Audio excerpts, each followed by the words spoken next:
મહાદેવ મહાદેવ મિત્રો, 20 બપોરનું આજ જંબુથી જેમ ચાલું છું તેમ 20-30 કિલોમીટર જેવું ચાલી દીધું, પણ ક્યાંય કાંઈ આવ્યું જ નહીં. કોઈ વસ્તુ નહીં, એક નાનકડી ટપરી પણ નહીં, અને ડુંગર જ આવ્યા નકરા. 20-30 કિલોમીટર ચાલ્યા પછી અહીંયા એક પંપ આવ્યો, જોઈ શકો છો તમે. અને પંપે આપણું ટેન્ટ ખોલી અને સુવા બેઠો.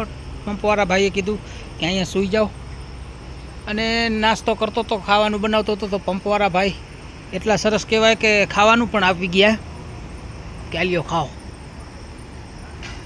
કેમ કે આટલામાં કાંઈ હોટલ બોટલ કાંઈ હતું નહીં. એટલા માટે પંપવાળા ભાઈ એકદમ સરસ ગુડ માણસ છે. તો વધુમાં વધુ આ વિડીયોને શેર કરો, ફોલો કરો. કોમેન્ટ બોક્સમાં હર હર મહાદેવ લખવાનું ભૂલતા નહીં.